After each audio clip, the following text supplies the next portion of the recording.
আসসালামু আলাইকুম viewers, welcome to my another new video. আজকে হচ্ছে চাঁদ রাত। তো আজকে আমি একদমই পড়াশোনা করি নাই। এটা হচ্ছে কালকের ভিডিও। কালকে পড়াশোনা করার সময় একটু ভিডিও করছিলাম, বাট যেহেতু আমি এভরিডে ব্লগ দেই না, তো এই ভিডিওটা আজকে ব্লগে দিয়ে দিলাম। আজকে আমি বই খাতা একদম ধরেও দেখি নাই, কালকেও ধরবো না, আর জানিও না কবে আবার পড়তে বসবো। তো আমি এখানে হচ্ছে ফিজিক্স করতেছিলাম, তো হাতে ক্যামেরা নিয়ে লেখার সময় একদম লেখা তেরা বেঁকা হয়ে যাচ্ছে, এই অবস্থা হয়ে গেছে। অ্যান্ড লিটারেলি আমি হচ্ছে ফোনের দিকে তাকায় ক্যালকুলেটারে পেস্ট করতেছিলাম, যে প্লাস তারপর হচ্ছে যে ক্যালকুলেটর করতেছিলাম সেটা ফোনের স্ক্রিনের দিকে তাকায় করতেছিলাম। পরে আমার মনে পড়ছে আর ভাই ক্যালকুলেটর দিকে তাকায়ও তো করা যায়।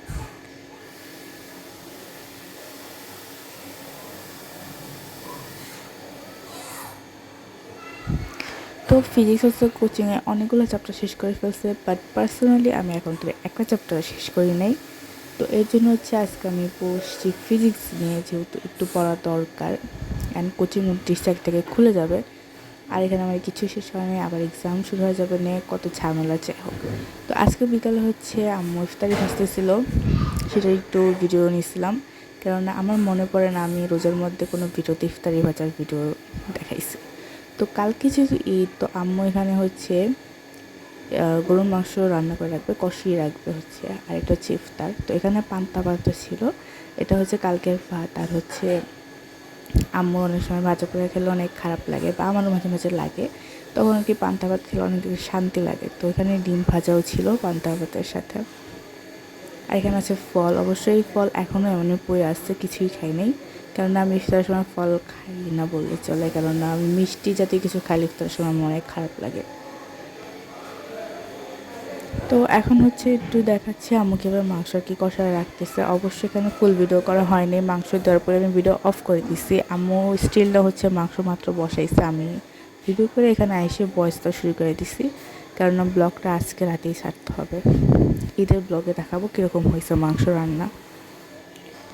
তো এখানে হচ্ছে আমার মশলা দিতেছে, প্রথমে হচ্ছে আদা রসুন বাটা দিয়ে দিছে, লবণ তো দিয়ে দিছে, এখানে হলুদ মরিচ গুঁড়া দিয়ে দিছে, তারপর হচ্ছে আরেকটা কী যেন দিছে মশলা, ধনিয়া গুঁড়া নাকি, ধনিয়া গুঁড়াই দিছে, যেটা এখন দিতেছে সেটা হচ্ছে ধনিয়া গুঁড়া আই গেস। তো আজকে হচ্ছে সবাই খালি কল দিয়ে নোবরাক নোবরাক করতেছে। তো আমি ঠিক করছি এখন থেকে প্রতিদিন ব্লগ দেওয়ার চেষ্টা করবো, প্রতিদিন না হলে একদিন পর পর দেওয়ার ট্রাই করব। তো এখানে দেখতে পারতেছেন মশলাটা একদম কষানো হয়ে গিয়েছে। তো এখানে হচ্ছে আমার একটা মশলা দিতেছে, এটা হচ্ছে এলাচ, তারপর দারচিনি, আর অনেক মশলা আছে, ওগুলো একসাথে ভেজে ব্লেন্ড করে এখানে রেখে দিছে।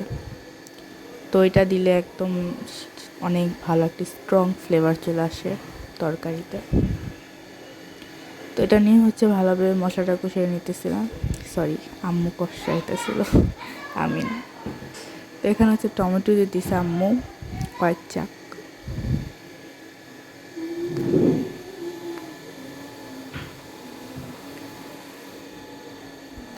সো আজকের ভিডিওটা বেসিক্যালি রান্না বান্না খাবার দাবার নিয়েই, পড়ার ভিডিও একদম অল্প, একদম অল্প, জাস্ট একটু। এটা হচ্ছে মাংস, আমাদের দুইজনের হিসাবে কিন্তু মাংস অনেক, যে মাংস আমাদের অনেক দিন থাকবে। আমাদের সবসময় ঈদের মাংস রান্না করা হলেও অনেক দিন থাকে, কেননা ঈদের দিন আমার আম্মু অল্প মাংস জীবনও রান্না করবে না, বেশি করে রান্না করে রাখবে। তো এমন হয়েছে 1 সপ্তাহ পরও মাংস থাকে, জাল দিয়ে দিতে মাংস একদম হয়ে যায়, ঝুরঝুরা হয়ে যায়। ক্যামেরাটা হচ্ছে, আচ্ছা আমি বলতেছি, আমাদের রান্নাঘরে কিন্তু কোনো জানলা নেই, সো বাইরের কোনো আলো রান্নাঘরে আসে না।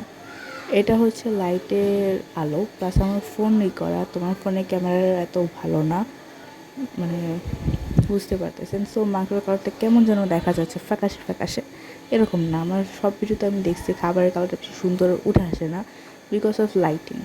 আমার ভালো লাইটিংয়ের ব্যবস্থা নেই। যাক, ভিডিও আমি এখানেই শেষ করে ফেলতেছি, আর বড় করবো না, আজকে ভিডিও এখানে শেষ করতেছি, কালকে নতুন একটা ভিডিও নিয়ে চলে আসবো।